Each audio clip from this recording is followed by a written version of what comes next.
Hi friends, Gopichand హీరోగా హర్ష దర్శకత్వంలో తెరకెక్కిన లేటెస్ట్ యాక్షన్ ఎంటర్టైనర్ మూవీ భీమా. ఈ మూవీని శ్రీ సత్యసాయి ఆర్ట్స్ బ్యానర్పై కేకే రాధామోహన్ గ్రాండ్ లెవెల్లో నిర్మించగా ప్రియా భవానీ శంకర్, మాలవిక శర్మ హీరోయిన్స్గా నటిస్తున్నారు. ఇప్పటికే టీజర్, ట్రైలర్, సాంగ్స్తో ఆకట్టుకున్న భీమా ప్రీ రిలీజ్ ఈవెంట్ తాజాగా వరంగల్లో జరిగింది. ఈ ఈవెంట్కి తెలంగాణ మంత్రి సీతక్క చీఫ్ గెస్ట్గా విచ్చేశారు. ఈవెంట్లో హీరో గోపిచంద్ మాట్లాడుతూ ఇన్నాళ్ళు ఆడియన్స్ తన మీద చూపించిన ప్రేమకు కృతజ్ఞతలు అని అన్నారు. ఇక్కడికి ఎంతో దూరం నుంచి నా కోసం వచ్చిన ప్రతి ఒక్కరికి థ్యాంక్స్ అని చెప్పారు గోపిచంద్. మాకు ప్రొడ్యూసర్ శ్రీధర్ గారి వలన భీమా మూవీ రూపొందిందని అన్నారు. నిజానికి ఆయనే దర్శకుడు హర్షని తనకు పరిచయం చేశారన్నారు. షూటింగ్లో ప్రతి మూమెంట్ ఎంతో ఎంజాయ్ చేశాను.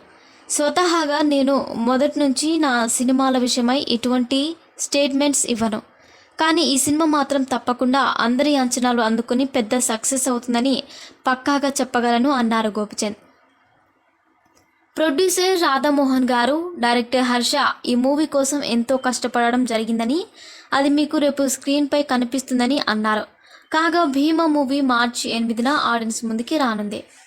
మరిన్ని ఇంట్రెస్టింగ్ అప్డేట్స్ కోసం మా ఛానల్ని సబ్స్క్రైబ్ చేసుకోండి.